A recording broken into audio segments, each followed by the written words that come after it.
tenemos ya a nuestro especialista para hablar de las cualidades masculinas. Tenemos con nosotros a Jaime Terrones Cáceres. Él es psicólogo clínico, profesor de cursos de psicología general y aplicada, tiene experiencia en materias de gestión en organización, tales como comportamiento organizacional y liderazgo. Es experto en las labores de la psicología clínica. ¿Cómo estás, Jaime? Bienvenido. Encantado, Marisol. Muchas gracias por invitarme. Vamos a hablar de las cualidades masculinas, ¿no? Yo quisiera, antes de empezar a hablar de las cualidades, de lo bueno, de lo importante, hablar un poquito del machismo. El machismo que, haciendo nosotras un mea culpa, tenemos que ver que mucho depende de nosotros, aunque después nos quejemos, ¿no?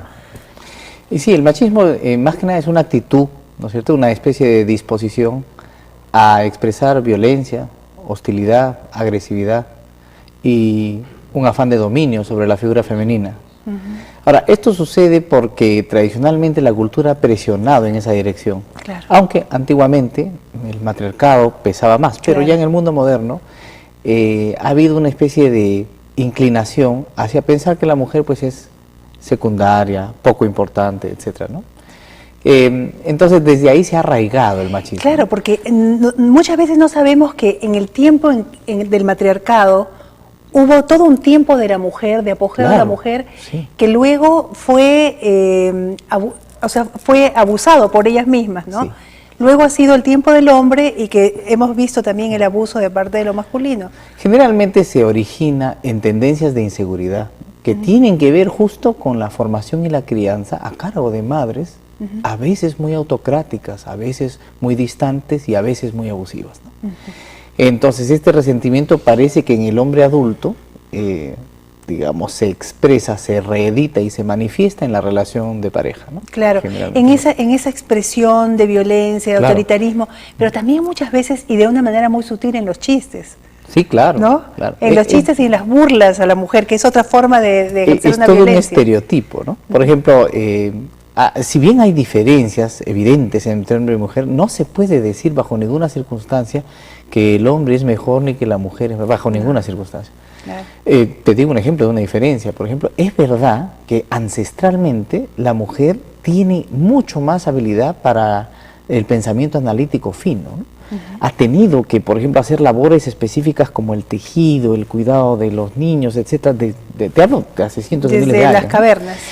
Entonces el pensamiento analítico, el detalle, eso es patrimonio de la mujer. En cambio en el hombre tiene mucha más habilidad visoespacial, porque su labor en aquel entonces era la cacería, por ejemplo, ¿no? Calcular las orientaciones, los movimientos, entonces y salvar su vida de esa forma. Y mantener digamos, a su familia, a su descendencia. Entonces ancestralmente se han desarrollado estas habilidades que son complementarias. Que están en nuestro cerebro todavía. Sí, está. Y mira que en el mundo moderno, por ejemplo en las organizaciones se nota mucho. Cuando hay una lideresa o una gerenta, si quieres, se nota su disposición típicamente orientada hacia los vínculos y las relaciones. Claro. En cambio el hombre, como mencionaba Freddy, está más orientado a lo concreto, a la meta, a alcanzar la meta, incluso por encima de quien se sienta no muy bien, etcétera, ¿no? Yo me acuerdo de un ejemplo, de una entrevista que, si puedo citar a Freddy, sí, claro, claro que sí. Freddy una vez sacó a un jugador del Cienciano, lo sacó, ¿no? Porque aparentemente su rendimiento no era el mejor, etcétera, él decidió sacarlo, ¿no? Y la cámara lo enfoca y se le ve furioso, disgustado, ¿no? Entonces un periodista al poco rato le dice: Freddy, fulanito se ha ido molestísimo, amarguísimo, ha salido de la cancha. Y Freddy dijo: me preocupa muy poco que esté molesto, con tal que no falte el respeto a su entrenador y a sus compañeros, me preocupa muy poco, puede estar muy molesto todo lo que él quiera. Claro. O sea, claramente ilustra esta orientación a la meta, ¿no es cierto? Por encima de la orientación, una mujer posiblemente decía: pucha, qué lástima que se sienta mal. Pero eso es importante ver lo que tú decías, o sea, son dos espacios que son complementarios y que tenemos que aprender. Si nosotras reconocemos y ustedes nos reconocen a nosotras, por ejemplo, la mujer tiene la posibilidad de ver todas las posibilidades, ¿no? Valga la redundancia, todas las posibilidades ante una situación, un problema, etcétera, pero no sabe cuál es la mejor. El hombre tiene la posibilidad de saber, de todas esas que la mujer les pone, decir, justamente por lo que tú comentas, decir cuál es la mejor. Mira que eso tiene que ver con el concepto este de la atención. La mujer tiene atención de banda ancha. Claro. Quiere decir que puede atender diferentes estímulos, su cerebro está entrenado para eso. Por eso es que hay secretarias. Pero imagina, cuando uno habla de secretario, no, como que no suena muy bien, ni siquiera suena muy bien, ¿no es cierto? Secretaria sí.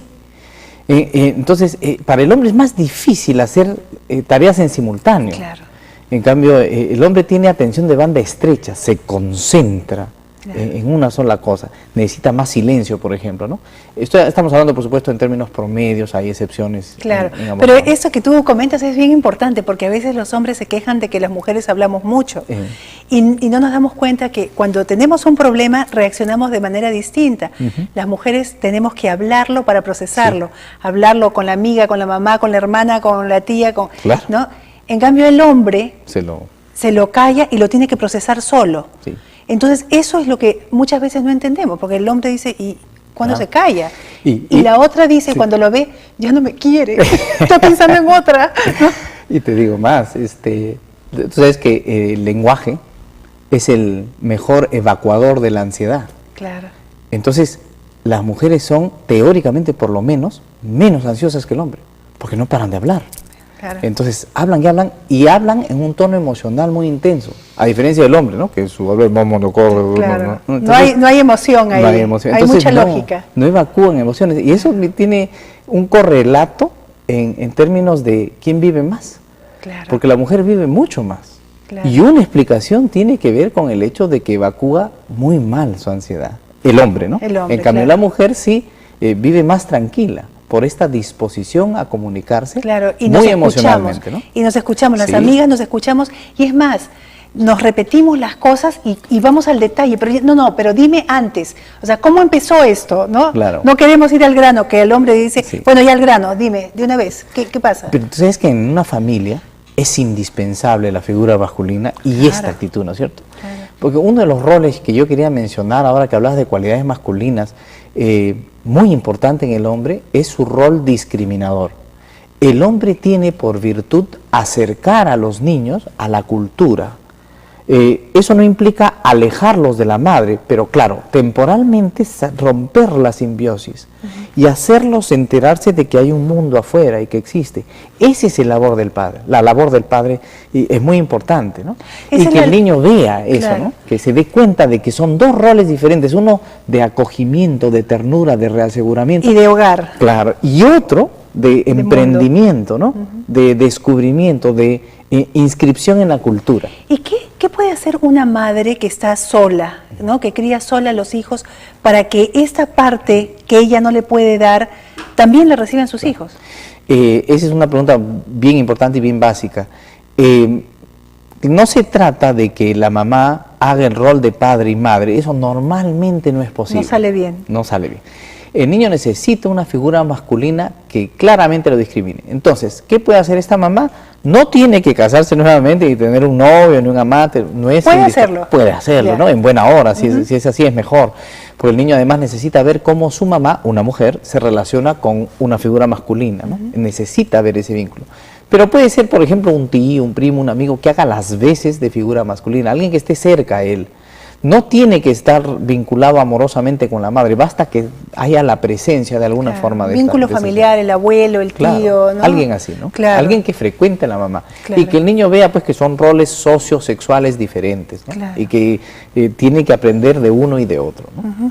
¿Cómo generarnos este equilibrio entre hombre y mujer? ¿Cómo abrirnos a esta nueva etapa que yo creo, estoy segura que ya nos toca vivir? Fue el tiempo de la mujer, abusó. Fue el tiempo del hombre, abusó. Y es el momento ahora de hacer un equilibrio. ¿Pero qué nos toca? Creo que hay un tema al respecto que han tocado antes, y es el de la comunicación. Creo que ahí está la base. Ahí está toda la comunicación. Básicamente, para el hombre es todo un desafío, aplomarse y tener los pantalones, si me permites el término, de hablar de lo que siente. Eso es bien difícil para un hombre. Claro. Y expresar lo que siente respecto a su pareja. Eso es Pero más el fácil hombre para una mujer, ¿no? no, nosotras estamos conectadas con nuestras emociones, pero es más fácil O mejor dicho, ¿qué es lo que siente el hombre? ¿Que pierde autoridad? No, claro, más bien es el temor a ser vulnerable, a verse débil, ¿no? Y la verdad, si lo pensamos bien, hablar de las emociones requiere de gran valentía. Eso es lo más difícil para hacer. Nosotras decimos que el hombre más hombre es aquel que llora, el que Bueno, puede llorar. Claro, ¿no? que puede sensibilizarse, ¿no? Eso por un lado. Y por otro, evitar siempre el tono acusador, ¿no? Claro. Y eso realmente parte más de la mujer que del Claro. hombre, ¿no? Por tu culpa. No, tú eres un desconsiderado, Claro. no llegas, tú eres el otro, que Tú no me borracho, que entiendes. esto, que no. Tú no me escuchas. El Claro. diálogo se hace muy distinto cuando ella dice cosas como, por ejemplo, cuando llegas tarde, te demoras, yo me siento sola, me Claro, asusto, como claro. extraño que estés acá. Que Es no muy está diferente a contigo, decir, claro. eres un, ¿no? amiguero, dejado, no te importa la claro. casa. ¿No? Claro. Y él, pues, también sí puede decir cosas como, me encanta cuando llego y estás contenta y tranquila. Me gusta cuando callas. Claro, por ejemplo. Como también, ¿no? Neruda. Bueno, Jaime, te agradezco muchísimo este compartir, agradezco muchísimo todo lo que nos has comentado.